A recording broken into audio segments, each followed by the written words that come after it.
Well, what is up, everybody? Hopefully, you're well and hanging in there. Hey, it is so great to be with you today, and really happy that you guys are a part of our gathering today. Listen, we've been in a conversation and series over the last several weeks called Domestic Monastery, and just Mhm. really looking at the practices and not just practicing them as a community, but really intentionally looking at domestic life. And so it's been beautiful, just taking time. We've looked at 4 key practices along the way. And we've also offered, as part of this, the Intentional Film Series. It's a series on parenting.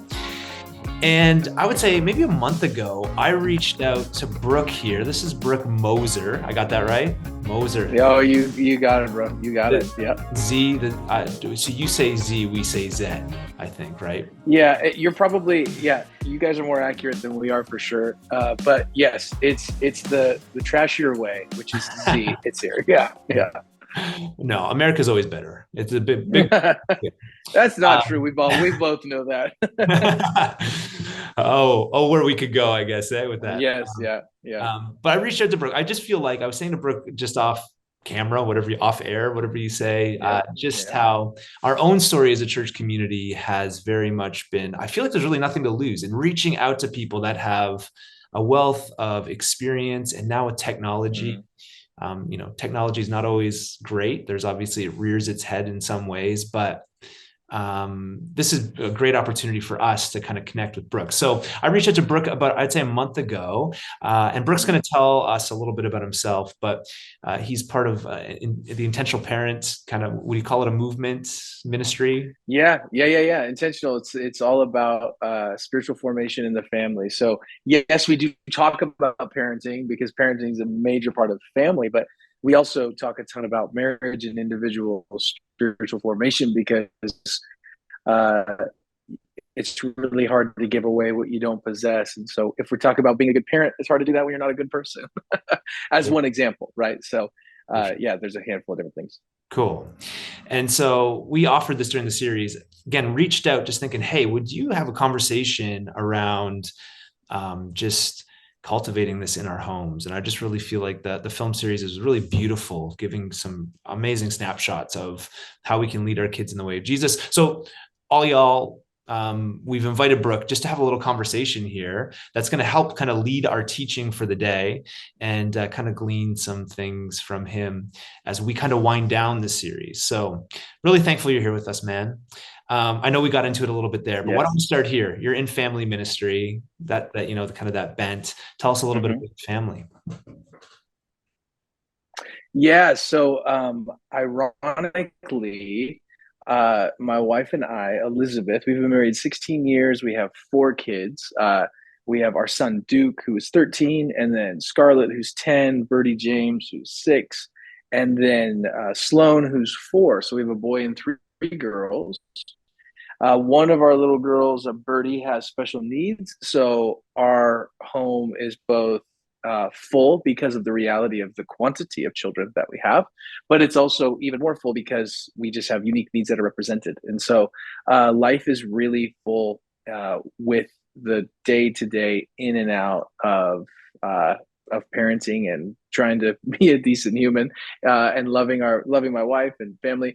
We lead a ministry called Intentional with actually my mother and father-in-law, which is both beautiful and amazing to do work together. And as you can totally imagine, very challenging to work really closely in family ministry, specifically on the topic of the family, because it's really hard to try to teach on this stuff but not live it. And so we've been doing this with them for about 4 years now. And they're wonderful. A lot of the film series that you saw is some of their great work that they've done and put into the last 30, almost 40 years of parenting. And so that is a great gift. They're one of their major contributions is just in the arena of parenting. And that stuff's just been so helpful. We promote it, but primarily because we use it. We are such proponents of being passionate Jesus followers ourselves and helping raise passionate Jesus followers. So I hope that's enough of a snapshot, but Yeah.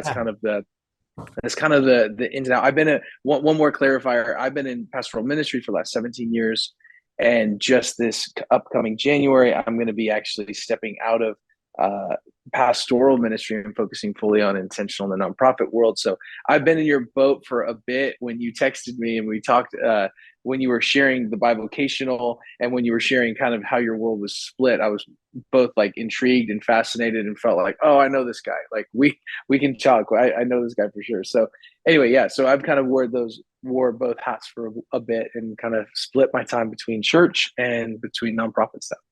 Cool. Yeah, it's great to hear and see. And we'll give at the end a little bit of direction to where people can find some of the resources that you guys give out and just Yeah, yeah. provide the church with, which is beautiful. Um, no secret, today is going to, a lot of our talk is going to be around obviously winding down the series, but also like really pushing into this idea of discipleship in the home. And that has been Mm-hmm. the bent of our focus here is the practices in community are beautiful, but I think we kind of weighed out early on. Like I think you kind of did the math, right? Like it's usually our gatherings last an hour. We always say our liturgy is an hour, and then the gathering is as long as you want it. You can stick around, hang out. But when you Yeah, compare that to like home life and being at home yeah. and just the spaces where we, are with our families and with our households, it's Mm, a lot to a little. And that's not to say the church, that gathering with the church isn't important, but we've really wanted to dial in mm, on discipleship. So you want to take a minute mm. and just share a little bit about just discipleship in the home. Like, why is this important? And I know you're working a lot with churches and people. Like, what are you seeing? What are you noticing? Yeah, brilliant question and a really foundational one. It's a really important one. So we have a ton of ministries in our world today that exist to tackle this incredibly important topic of discipleship. I think a better word, or maybe a more clear word, if you grew up in the church culture, would be apprentice to Jesus or spiritual formation. For me, the word discipleship gets lost just because I grew up with it. It kind of falls. But what we mean is a person essentially that mimics and follows the way of Jesus. And that is actually very different than most modern day Christians. There's a lot of people that are Christians, but don't necessarily follow the way of Jesus. And so our hope would be that we would help people see that this is actually in their own personal life, but also in the arena of the home.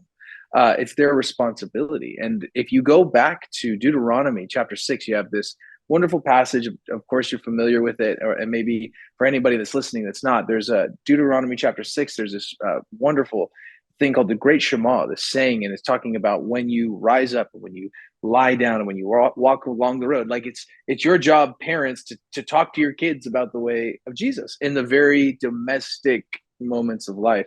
That book, Domestic Monastery by Ronald Rolheiser, has revolutionized my life in so many ways. But the domestic things of life, the very mundane, the very boring, the very in and out, bedtime routines, school days, all of that. Like that is where we show love for Jesus and where we're, in many ways called to teach our kids the way of Jesus.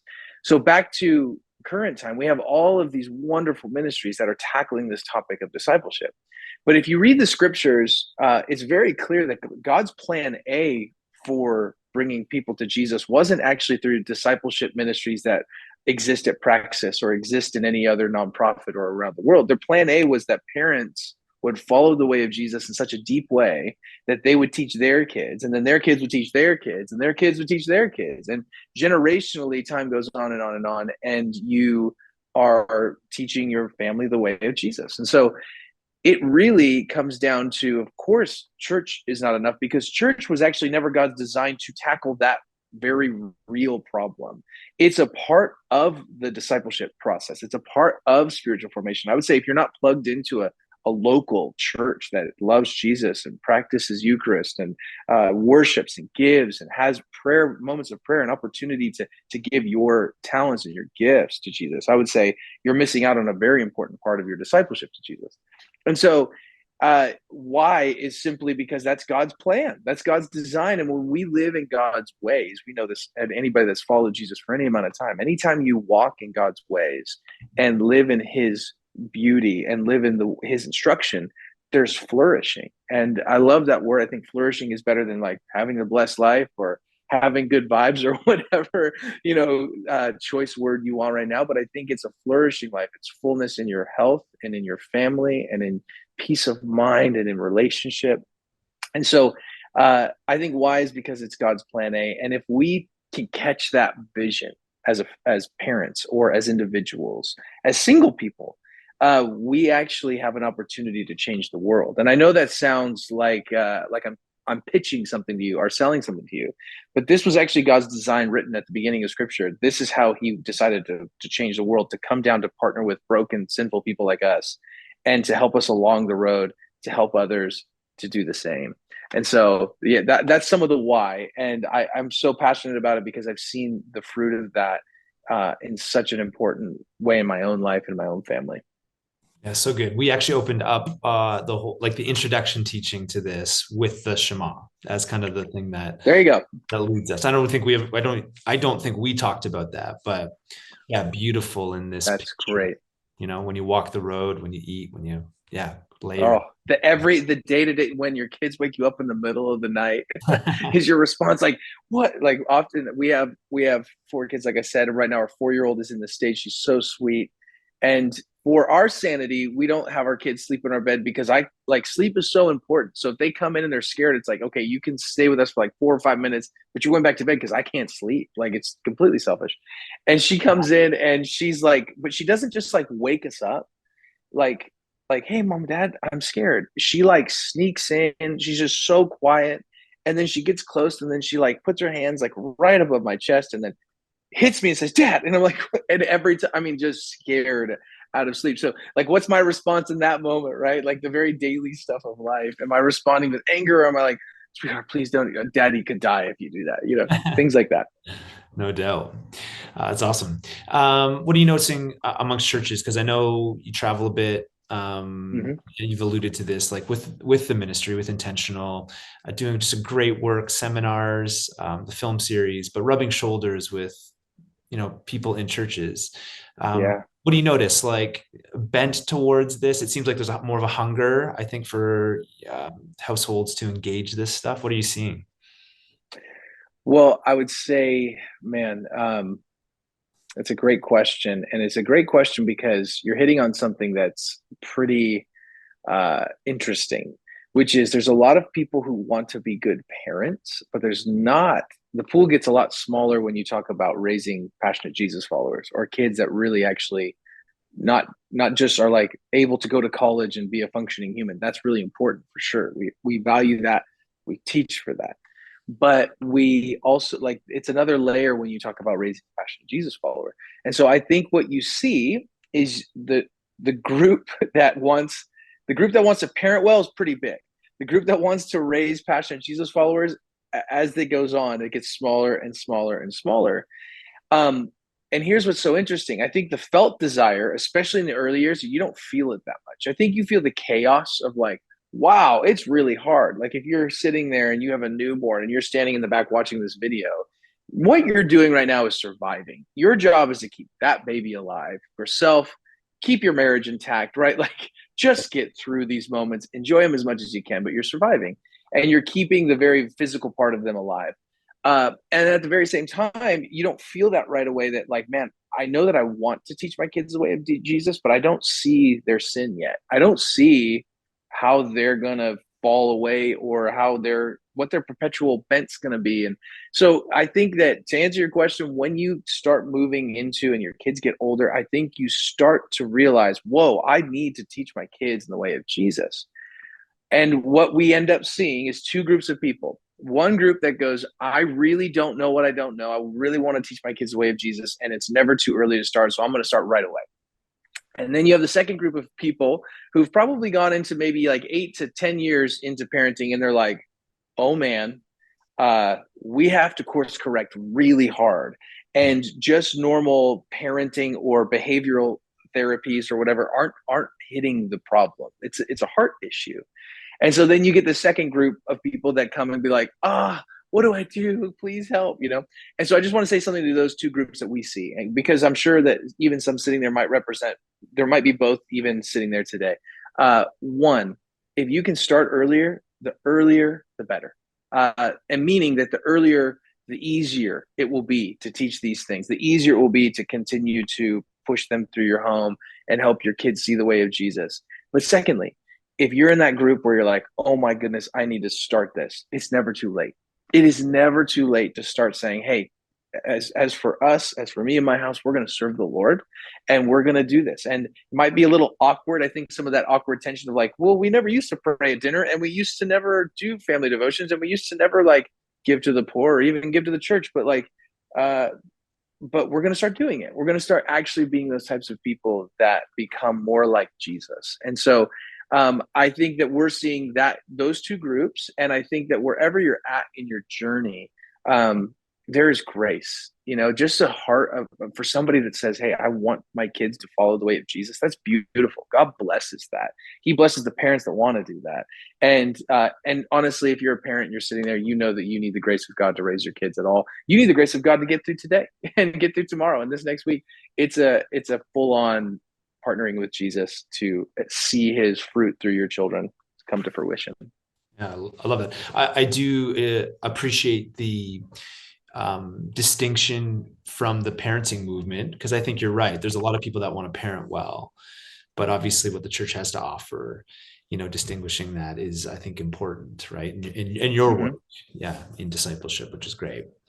Yeah, So we've looked at four particular practices. There's tons, right? Like that we could take to so our. many. We drilled in on four.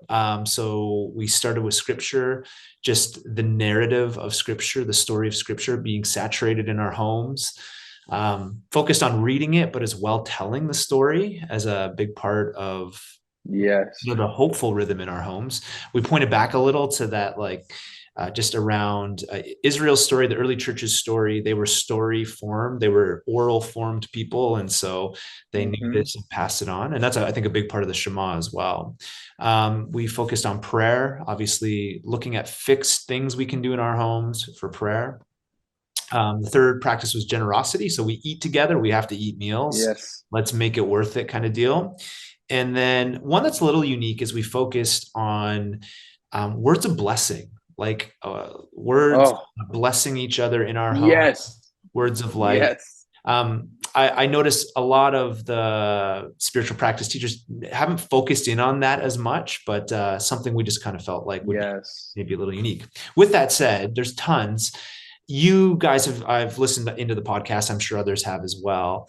Your podcast at Intentional, and you did a podcast on rituals or rhythms that I found really helpful.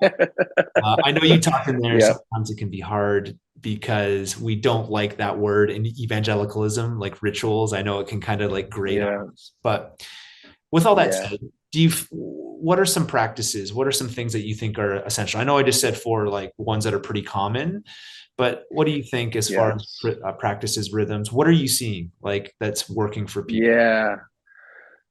Wow. Well, first of all, I think those four are brilliant and foundational. So, just to affirm your leadership and your team there, that's exactly where you should be focusing. Like, those are, you can do lots of other things, but those are like crucial. If you don't understand the scriptures, if you don't have a prayer life, if you don't understand these foundational things, it's very hard to move into the others. And so, just hats off to you guys on that. It's so funny because we did this episode and I didn't tell. So we do this episode. It's usually Elizabeth, my wife, and myself, and then my mother and father-in-law, Phil and Diane. And they grew up during a time, 60s, 70s, 80s, primarily, some of their big ministry times, 90s. And their like ritual was a bad word. They were trying to get away from the rituals because there was such a hard swing towards rituals and in the Catholic Church and other things that so many now are going like, in our culture and time. I know your specific generation, my generation, we're going, guys, we need some rituals. Things are getting a little bit crazy here. Some rituals would be really good for us. And you can call them practices, you call them whatever you want, but rituals sustain us. So the thing that I see that's really important is when I make a choice, as an example, to kiss my wife every night before I go to bed. There's nights when I totally feel like kissing her goodnight.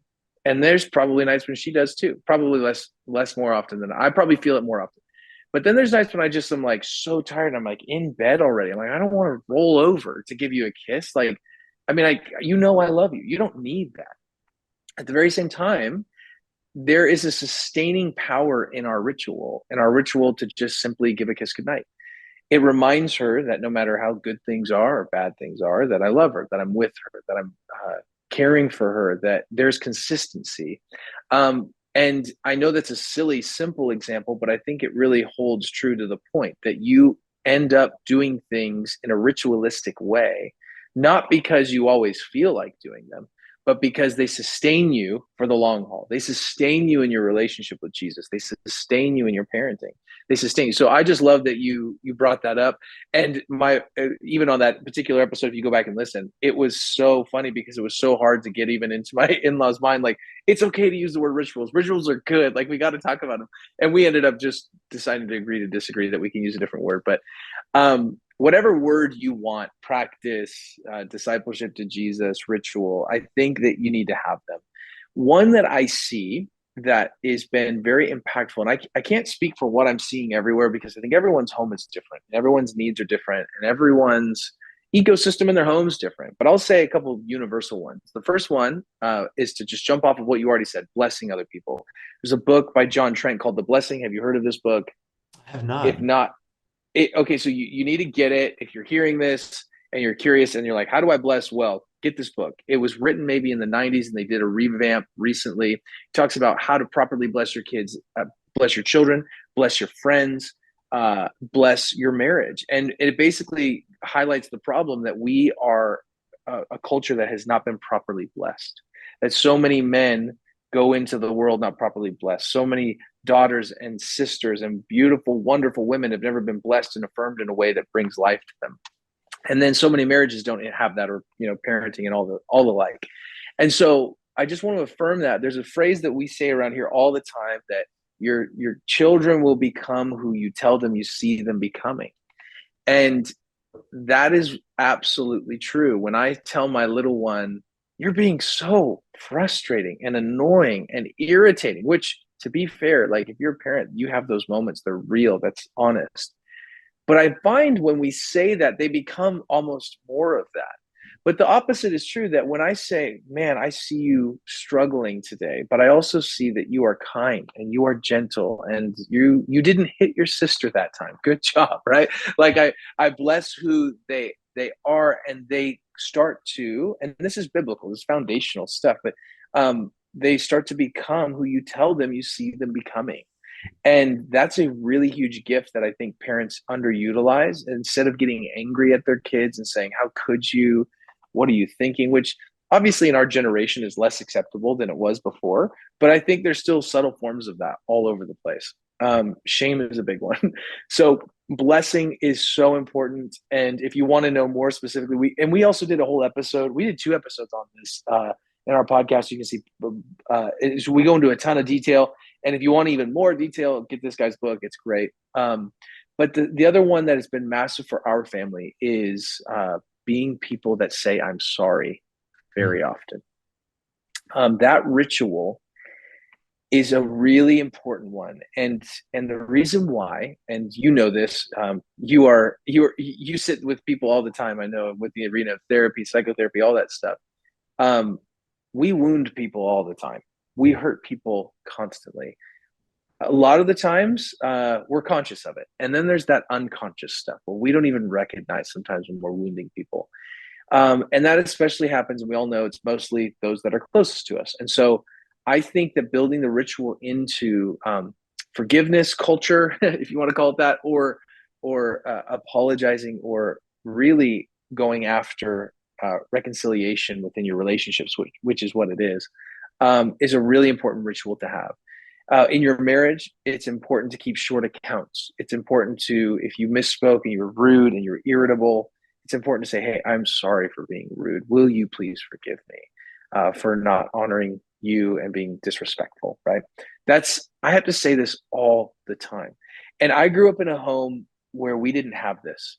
And so for the longest time, had this really unhealthy understanding of what it meant when I wronged somebody, and had the hardest time recognizing that, whoa, I can ask for forgiveness and receive forgiveness, and I'm not bad, like the shame narrative, right? Like, Shame often is, you are bad.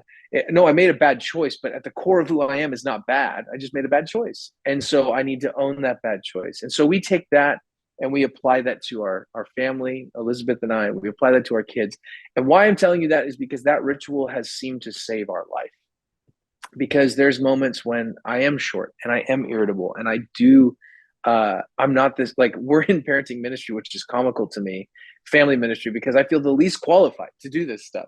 I just feel like I probably am just crazy enough to think like, well, I guess I need a lot of help, Jesus. So please help us. And so for us specifically, forgiveness is huge. And I think that just it heals so many wounds, but it also is like oil in an engine, right? It just helps your home flow more smoothly. Doesn't mean that you didn't have that car accident. It doesn't mean that these things didn't happen, but it creates these roads of healing that otherwise are not able to happen. And one thing I know we say with our kids all the time when they make a poor choice, like we say, "Hey, listen, are you bad?"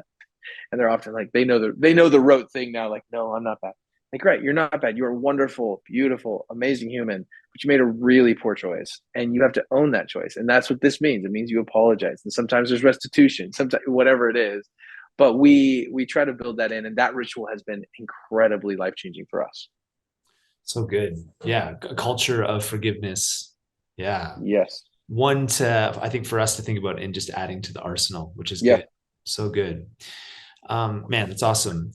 We could talk about this all day, but maybe just bring us something that you are, seeing, or some things that you're seeing that you could encourage parents to think about as they raise their kids in the way of Jesus. So, like, maybe, and I know we're trying, and even in the series, try to keep it pretty broad. When we use the term household, we're thinking about people that are married with kids. We have college students, a part of our church, and roommates. But there is something about having kids in your home.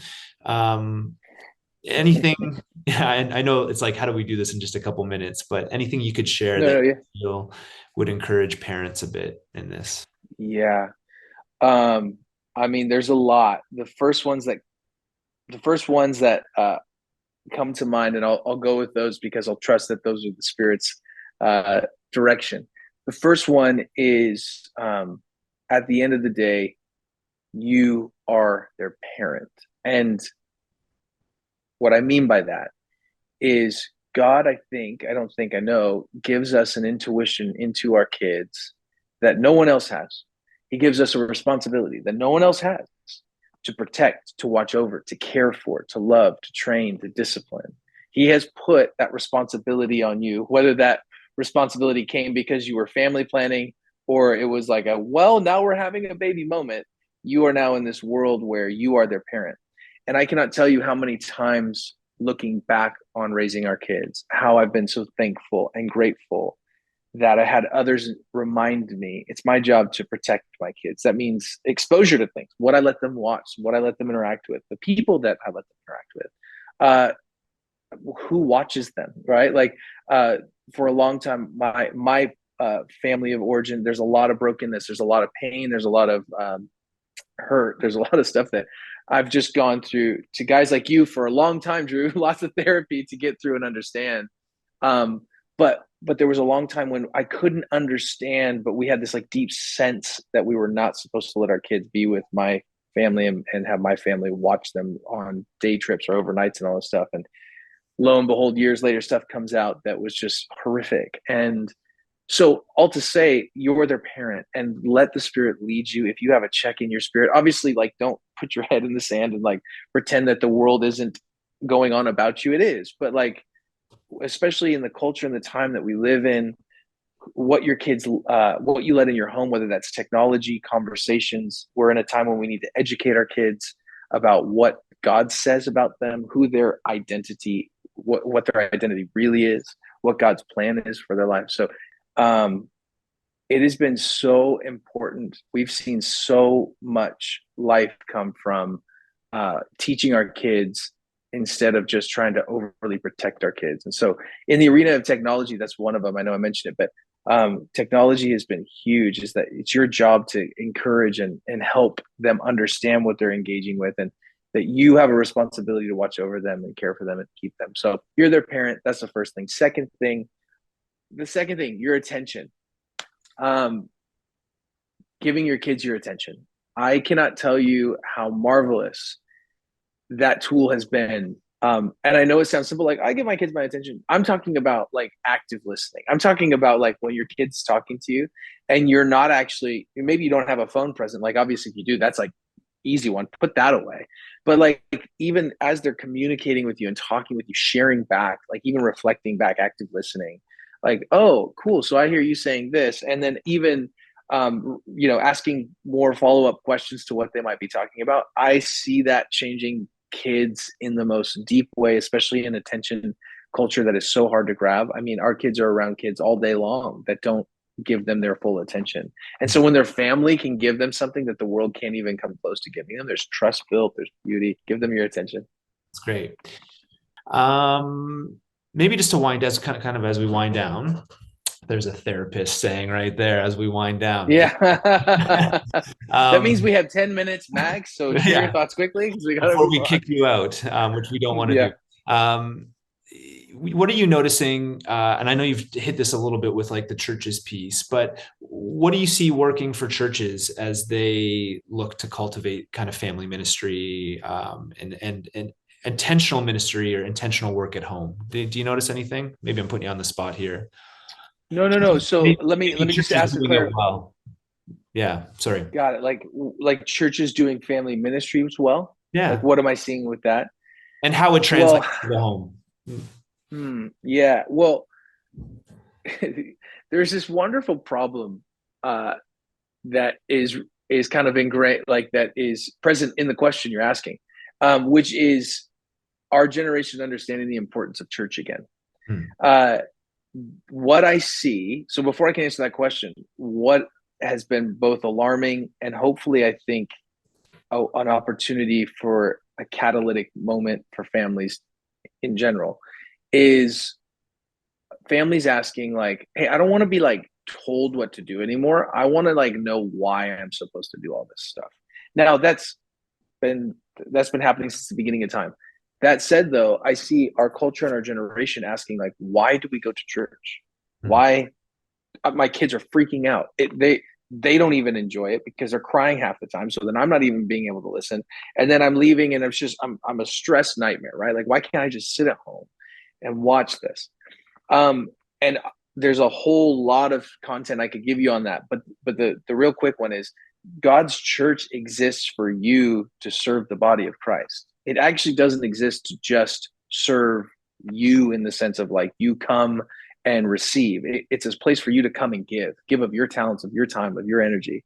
And so to answer that question about what am I seeing effective, it's when churches understand and can continue to teach why church, why fellowship, why koinonia, the Greek word, why that's important. It's because it's a part of a healthy, functioning, thriving culture and society and even within your family. And I think it's so interesting. COVID gave us a great snapshot of what happens when we isolate and just have everything that we want all the time in the sense of isolation.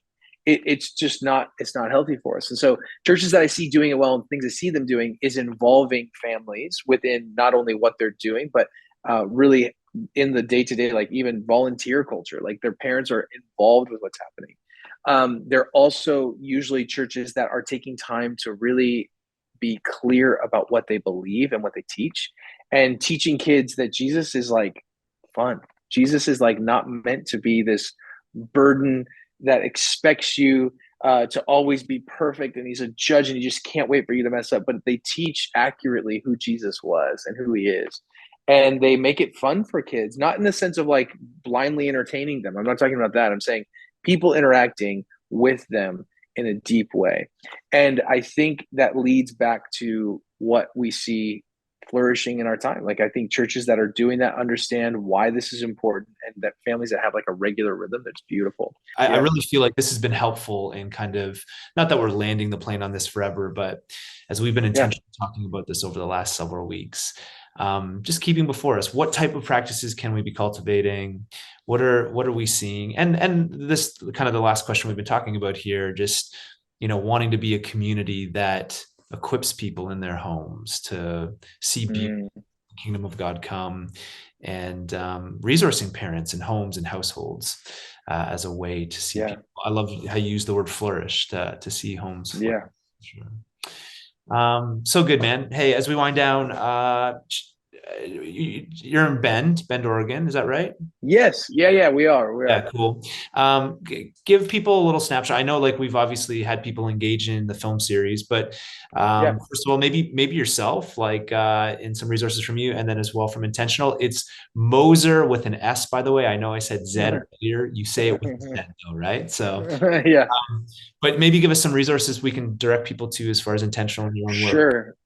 Sure. And as you're, on that last question of how to equip the church, I think it starts by equipping individuals to take that responsibility on, and not to think that your half hour engagement or hour engagement from somebody else on a Sunday is going to be all that your kids need for spiritual transformation. They need to see it from you.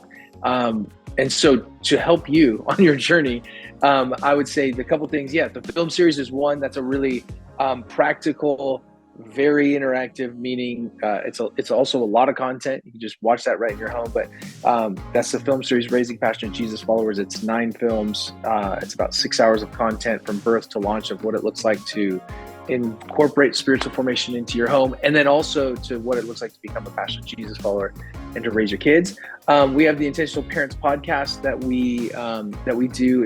It's usually about every week. We've taken the last couple of weeks off, but we'll have some new stuff coming to you soon. And that's just a really great, easy resource. So many people, as they're going to work or to the grocery store about their day, it's just a way to encourage and remind people from the text, from real life stories, from individuals, from experts that are not us, how to do this well.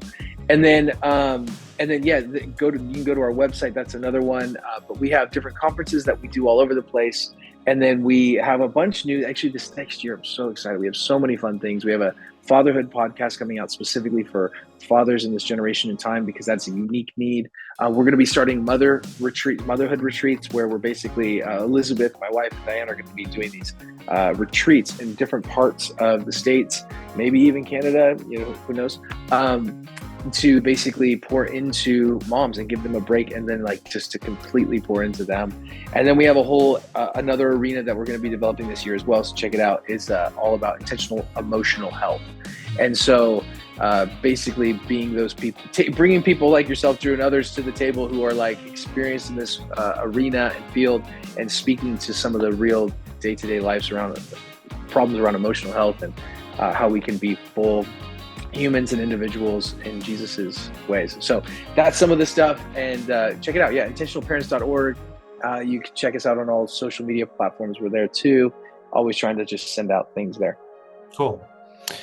That's great. Yeah, and just really encourage people to dive into that. Thanks, man, for taking time. Absolutely. Yes, absolutely. I know I said it earlier, I do feel like now post-COVID with technology and just what's availed to us, there isn't, I really feel like this is a huge blessing to a community like ours, and this kind of feeling that we got nothing to lose as we kind of build partners and connections with people who are doing really great work. So yeah, grace on you guys as you kind of do this work. And I think we've talked and this isn't a slate on stuff, but really good quality family ministry stuff is so important. And just want to encourage you, bless you guys. You do a really good job. It's not just engaging as far as the content as well, just the vibe and what you're doing. So I hope we can pass that on to you and just say, well done, keep going. And we're going to keep dialing in as well. So thanks for your time. Wow. Absolutely. Honored to sit with you all, and God bless you all.